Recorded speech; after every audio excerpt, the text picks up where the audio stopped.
Yesterday we have discussed how can you find the mean using direct and assume method, and single frequency is unknown, how can you find. Now today we discuss about if two frequencies are unknown.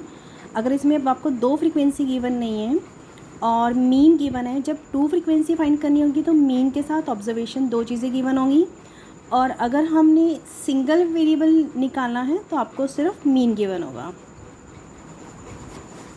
Now see, class interval is given, frequency is given, f1 and f2 की जगह xy भी हो सकता है, any variable is given. Same method, first you find xi. All of you know how can you find xi.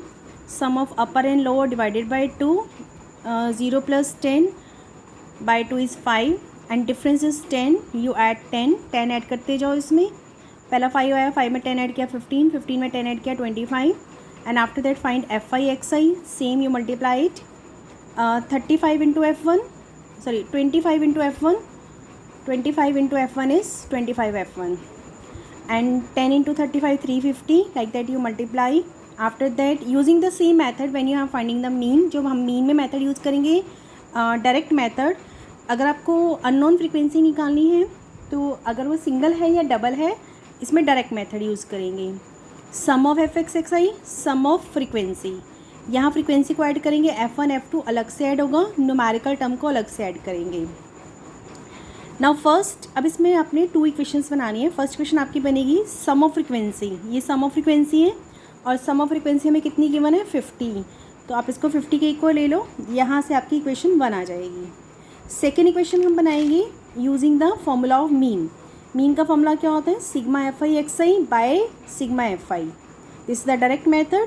इसकी value put कर दो, या सिग्मा एफ आई की जगह 50 लो, क्योंकि इसको लेने से कैलकुलेशन थोड़ी बड़ी हो जाएगी, टिपिकल हो जाएगी. आप ये भी ले सकते हैं पर कैलकुलेशन में प्रॉब्लम आएगी, तो इसके बेटर है कि ये 50 के इक्वल है. You have taken here 50 and mean is 38.2. Now you solve this equations using cross multiplication. First you solve, this is the second equation. First equation में से मैंने f1 की वैल्यू, आप इसको एलिमिनेशन से भी कर सकते हो, मैंने इसको सब्स्टिट्यूशन मेथड से किया है. यहाँ फर्स्ट इक्वेशन में से f1 की वैल्यू निकाल के इस इक्वेशन में पुट कर दी. इसको मैंने नेम दे दिया इक्वेशन थर्ड. फर्स्ट में से हमने f1 निकाल के थर्ड, और थर्ड इक्वेशन की वैल्यू इक्वेशन 2 में पुट कर दी. यहाँ पे वैल्यू पुट करके सिंप्लीफाई किया, and after simplification f2 is 12 and f1 is, put the value of f2 is here, f1 is 19 minus 12 is 7. So value of f1 is 7, f2 is 12. This is the method. How can you find two variable?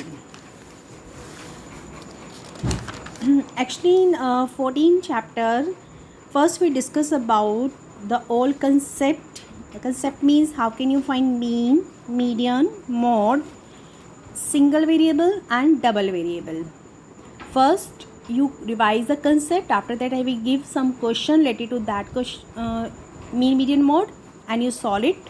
क्योंकि exam में जो questions आते हैं वो book से नहीं आते हैं, आपको सिर्फ टेबल गिवन होगी और टेबल के अकॉर्डिंग आपने क्वेश्चन सॉल्व करने हैं. वो क्वेश्चन कैसे भी आ सकते हैं, तो आपने मेन फोकस करना है कंसेप्ट पे और मेथड पे.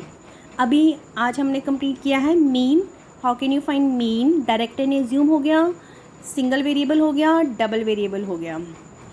नाउ नेक्स्ट एक्सरसाइज, एक लिटिल बिट कंसेप्ट हम और करेंगे. नेक्स्ट एक्सरसाइज है 14.2. It's mode. Mode is very simple, ज़्यादा टिपिकल नहीं है ये. इन 9th class you have done like that question. 9th में हमने इस तरह के क्वेश्चन किए हैं. अगर आपको सीरीज़ गिवन है, आपने मोड निकालना है, तो हम मोड निकालने के लिए हम क्या देखते हैं, मैक्सिमम रिपीटिशन. जैसे इसमें 3 की मैक्सिमम रिपीटिशन हो रही है, तो mode is 3.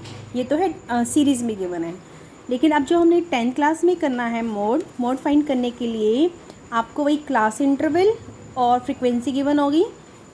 This is the 14.2 first question मैं एक्सप्लेन कर रही हूँ. टोटल इसमें 5-6 क्वेश्चन है. You can do any 3 question, सारे क्वेश्चन करने की ज़रूरत नहीं है. जैसे मैंने भी बोला, आपको सिर्फ मेन मैथड पे फोकस करना है.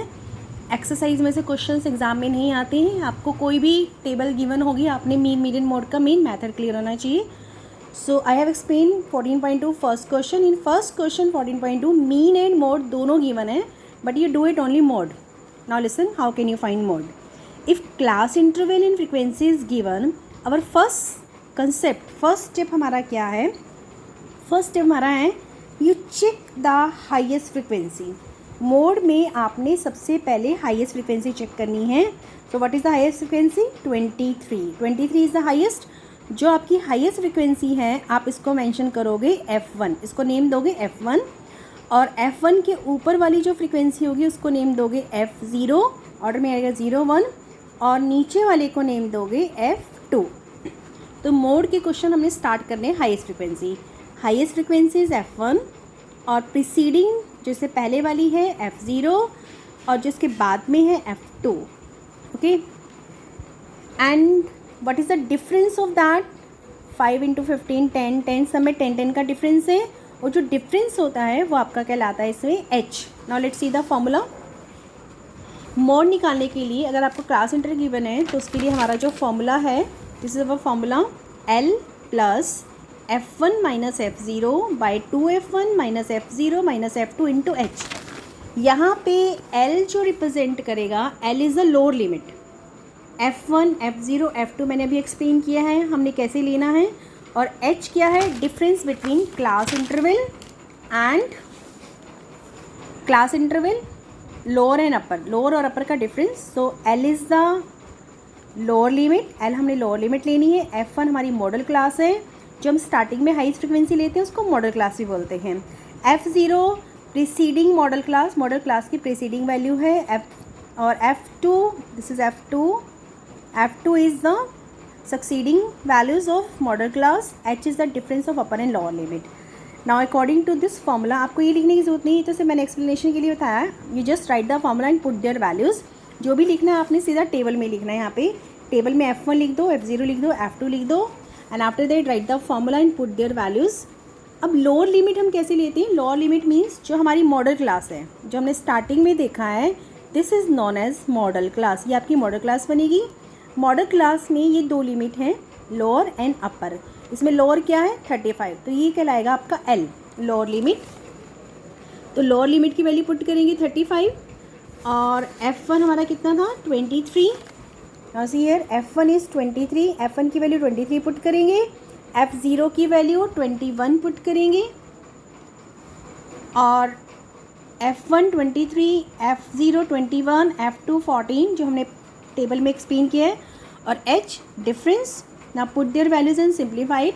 सिंप्लीफिकेशन में first you solve this part, तो ईजी रहेगा। जैसे 23 माइनस 21 2, इसको सॉल्व करके 11, तो मैंने इनको एलसीएम नहीं लिया, एलसीएम की बजाय 20/11, 20 को 11 से डिवाइड करेंगे, 1.818 मीन अप्रॉक्सीमेट 1.82, तो डायरेक्टली इसमें ऐड हो जाएगा।